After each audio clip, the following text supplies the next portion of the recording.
We had a wonderful life until 1942.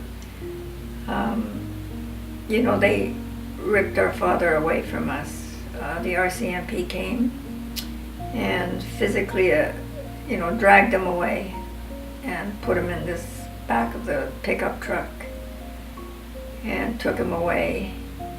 And so he disappeared into a void and left my mother with 5 children. And that was a devastating, terrifying experience for all of us.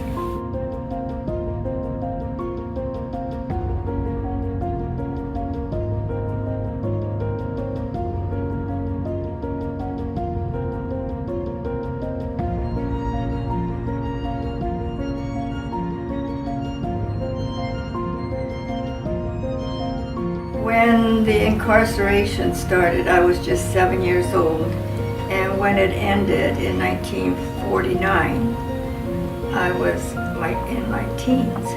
So they took away 7 years of my life.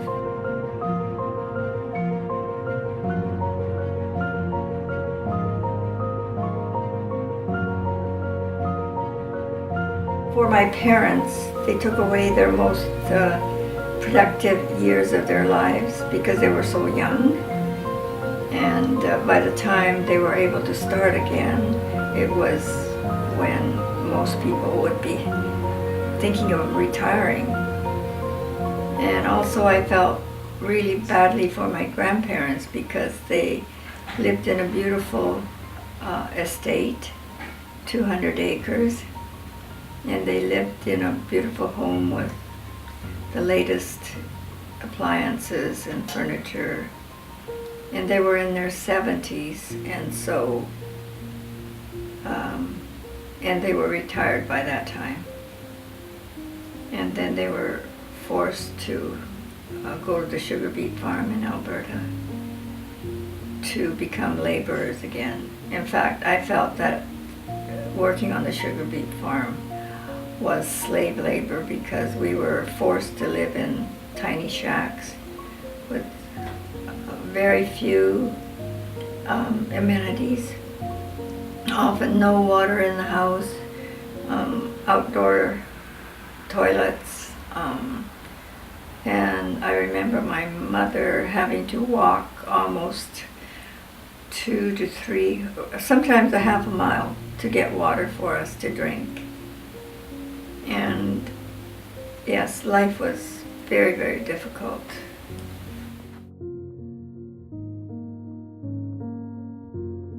When the War Measures Act was invoked, it was an all-powerful piece of legislation, and they took all of our rights away from us. We had no rights.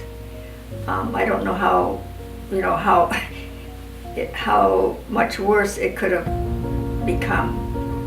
But when your citizenship is taken away and you're called an enemy alien, and you have no rights at all, they tell you what to do and you do it. Although there were some people who protested, but those who protested ended up in being sent to a prisoner of war camp in Ontario. So we weren't even able to protest.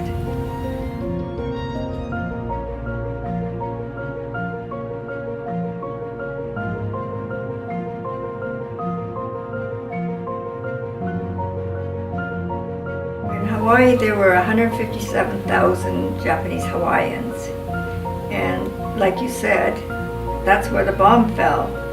But they were allowed to stay in their homes and contribute to the war effort. Whereas in Canada and the United States, it was pure racism and economic gains.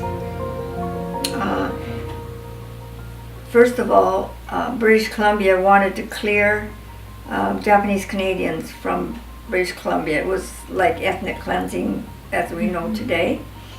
And the politicians were very, very virulently racist. And it was led by all the MPs that went to Ottawa, and they pressured the Prime Minister to get rid of the Japanese. They had a meeting called the Japanese Problem, what to do with the Japanese in British Columbia. And one of the attendants said Pearl Harbor was a heaven-sent opportunity for us in British Columbia to get rid of the Japanese population for economic gains. That's what they said. Yes, that was their goal. One is to clear us out so that they could take advantage of all the lands and possessions of the Japanese Canadians so that they could profit from them.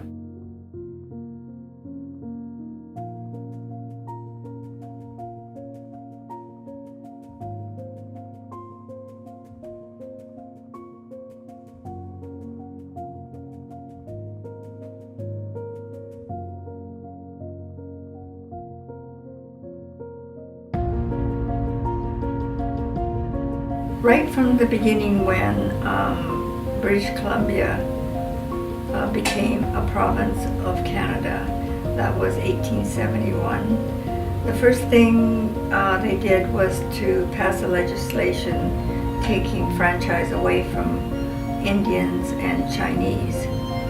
And it got worse and worse because they had the power to pass different orders and councils to make life difficult for Asian people. And in 1895, they amended the Elections Act to include all people of Asian descent and the First Nations people. So, and it said, the franchise will not be given to Chinamen. That's the word they use, and Japanese and Indians. And by Indians, I have a feeling it was Indo-Canadian people, yeah, and not First Nations, yeah. And by not having the franchise, Japanese Canadians were not allowed to work in the professions. You could have been the very top student graduating from UBC, and you would not be able to practice in the profession that you were trained in. So they were just doomed to work in the four primary industries, which was farming, fishing, mining, and logging. And so lots of privileges were taken away, one after another, with the passing of order in councils. In 1942, Prime Minister Mackenzie King made the decision to intern all Canadians of Japanese descent. I wish especially to refer to the position of Japanese residents of Canada.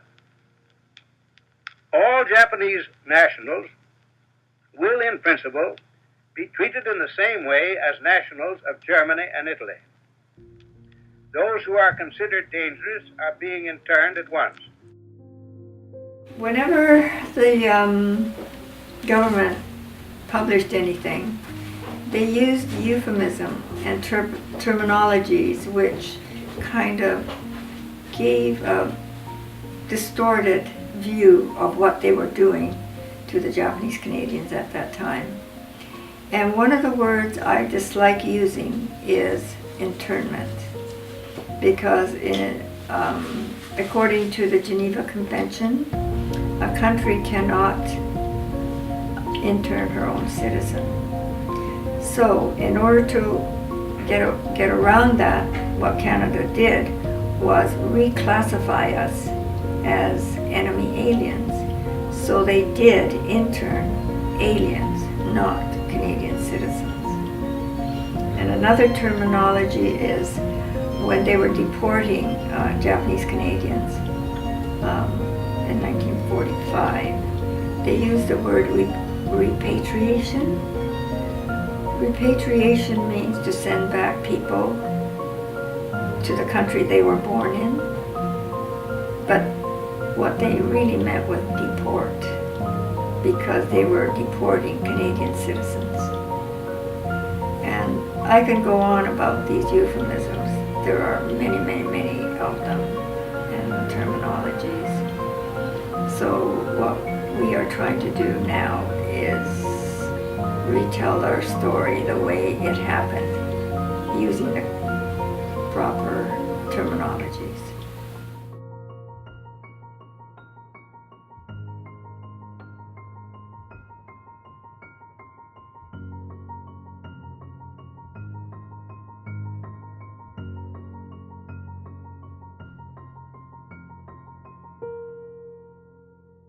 Enemy aliens is a term that was used not just for Japanese Canadians, but also for some Italian Canadians and Germans and others that were basically at that time at war with Canada, Britain, United States, and its allies.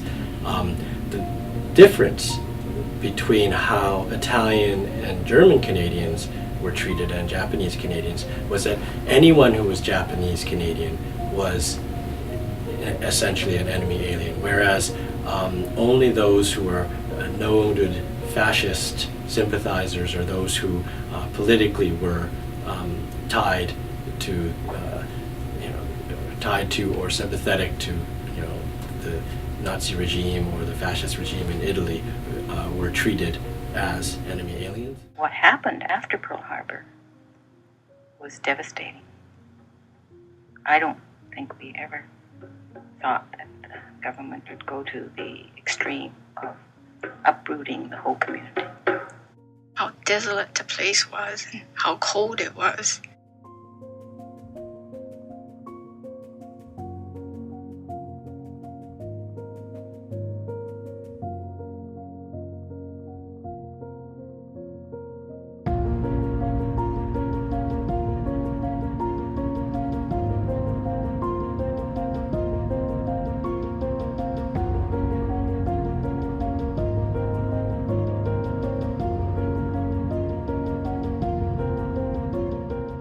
For many years, Japanese Canadians fought for some acknowledgement that they had been mistreated and for financial compensation, but every government they approached was unwilling to listen. Prime Minister Pierre Trudeau explained why in the House of Commons. I'm not inclined to envisage questions of compensation about acts which have maybe discolored our history in the past. If other means of redress are possible, I'm not quite sure where we would stop in compensating. I know we'd have to go back a great deal of length of time in our history. I don't believe in attempting to rewrite history in this way. Today, Prime Minister Mulroney announced a $252 million compensation package. Each of 12,000 surviving internment victims will receive $21,000. Seki and her family were interned on a sugar beet farm in Alberta during the war. We've reached her in Vancouver. Ms. Seki, the payment that the Prime Minister talked about today, $21,000, does that help? Yes, we are all happy and about this settlement because we've been working hard for a long time. Mind you, it's not very much when you think of the years, and the losses of suffering. But even as an individual compensation, which the government have finally decided to compensate us. We are very happy about it.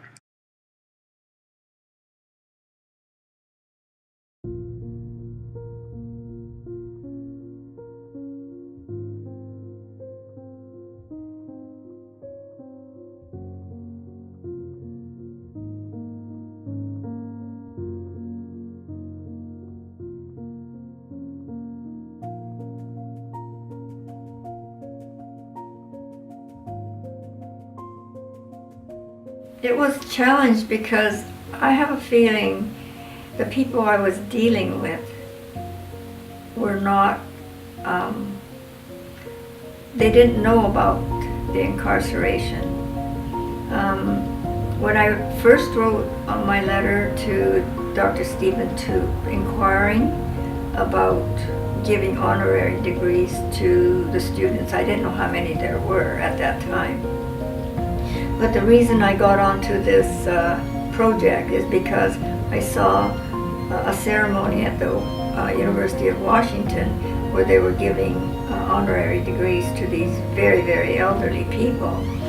So I wrote to several people in the United States asking, you know, what is going on and what is this all about? And so I got some answers, and so I thought, well, I should try and get honorary degrees for the students who were expelled from UBC. I think my letter went to the chair of the Tributes Committee, and she wrote back to me and said, unlike the students, Japanese American students south of the border, UBC did not expel her Japanese Canadian students. So I thought, well, you know, I wasn't getting the answer that I wanted because I didn't want these students to be to not get their just reward, which was a graduation ceremony.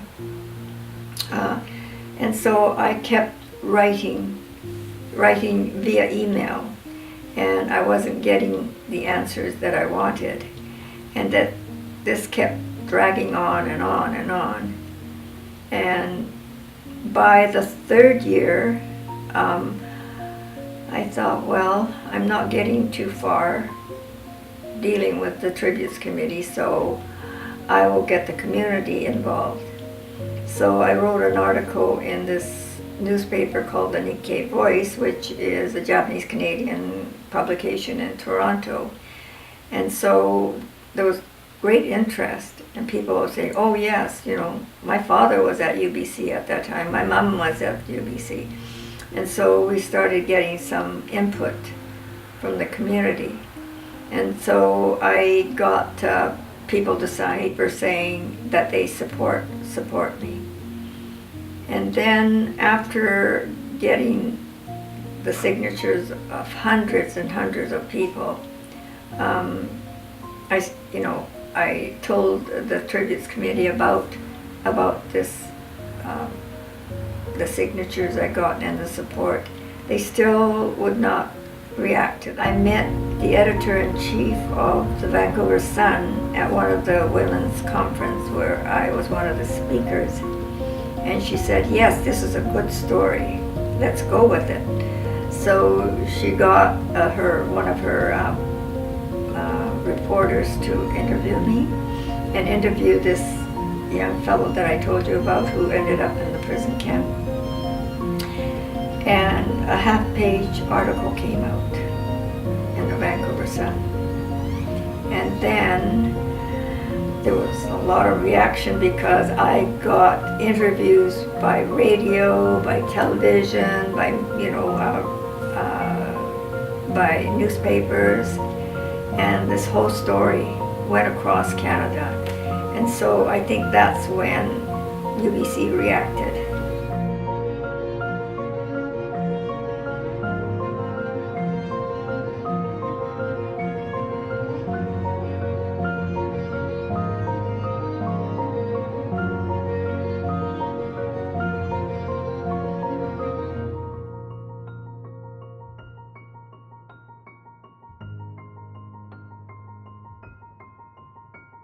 One day I got an email saying, you know, that they had agreed to give honorary degrees to these students. But the problem was, where are they? How do you find them? Looking for these students was a huge, huge problem. And my husband Tosh and I were asked to be on this Tributes Committee. And they handed us this task, you go find them. We were able to locate, I think almost 99% of the students by the time convocation came along. we found that at that time there were 23 of them alive still, and they were anywhere in the ages of 89 to 96 years old.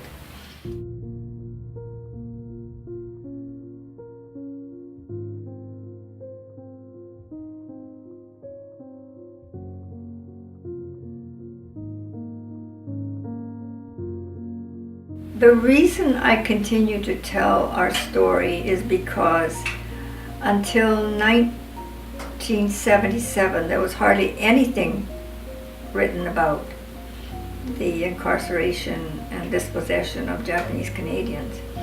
And even now, when I tell my stories to different groups, many people are stunned. They can't believe that Canada had done such a vile thing to one group of people.